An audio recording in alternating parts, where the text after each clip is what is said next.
Salut à tous! Un moulin, ça ne sert plus à rien, me direz-vous. Eh bien c'est faux. Vous voyez celui qui est juste derrière moi? Il est planté là depuis 1794, bien avant ses voisines les éoliennes. S'il pouvait parler, il en aurait des choses à raconter. Mais ça ne veut pas dire que c'est un vieux moulin, condamné à rester dans le passé. C'est parti pour votre série de l'été, Petit patrimoine, grande histoire.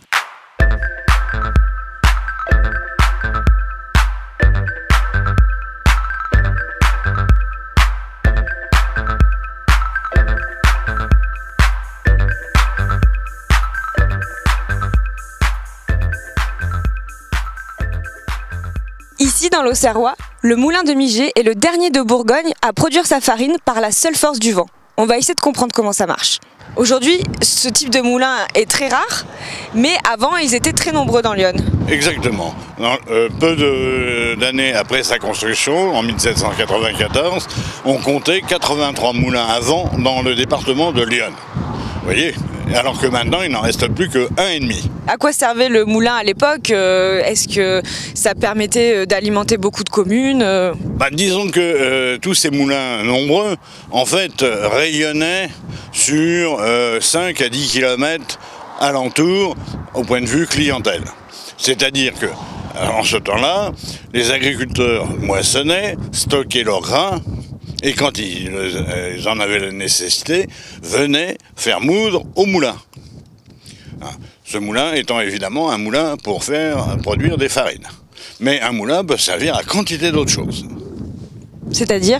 Par exemple, un moulin peut servir à faire de la pâte à papier, moudre de l'ocre. Un moulin à vent, c'est un moteur utilisant la force du vent.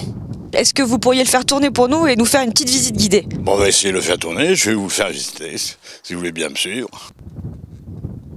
Faut démarrer 15 tonnes. Donc c'est parti.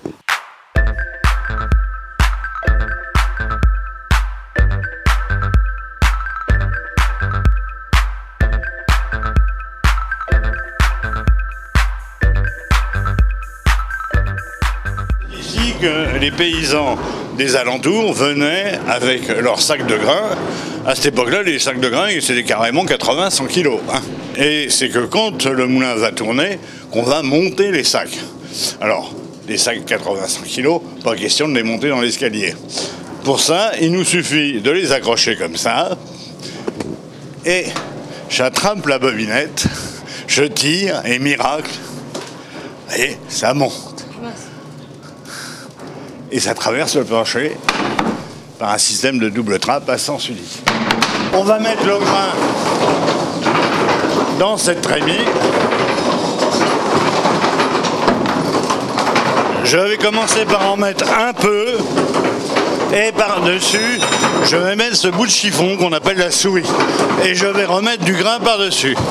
À quoi ça sert? C'est que le grain va s'évacuer, bien sûr.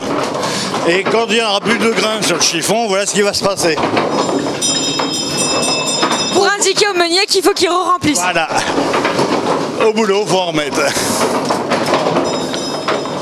Et le grain avance et va se tomber dans ce trou qu'on appelle l'œillard. Et va se retrouver entre les deux meules. Il y a une meule qui est entraînée, celle du dessus, qui est la meule tournante. Celle du dessous ne tourne pas. On appelle la meule dormante. Alors on a réglé l'écartement des deux meules en fonction de la qualité de farine qu'on veut obtenir. C'est-à-dire c'est très petit. La meule tournante est équipée d'une sorte de raclette qui ramasse tout autour. Et ici nous avons un trou qui envoie cette mouture à l'étage du dessous.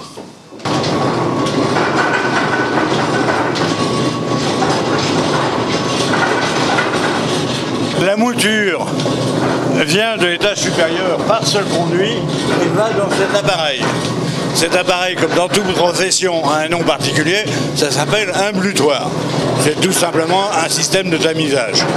Le but, c'est de séparer la mouture en 3 parties. La plus grande partie, c'est la farine. Petite partie qu'on appelle le gruau. Une troisième partie qu'on appelle le son. En vitesse à peu près normale, on fait 50 kg à l'heure de grain. Donc ça veut dire on va sortir 30 kg de farine à peu près. Si vous voulez 1 kg, ça nous fait 2 minutes. Vous pouvez visiter le moulin de Miger tout l'été, le week-end et les jours fériés. Ça vous coûtera 2,50 € pour les adultes, 1,50 € pour les enfants, mais vous ferez une bonne action car l'argent sert à entretenir le moulin. Et quand vous partez en balade, pensez à nous. Partagez avec nous vos photos en utilisant le hashtag #EtéYR. Je vous dis à bientôt.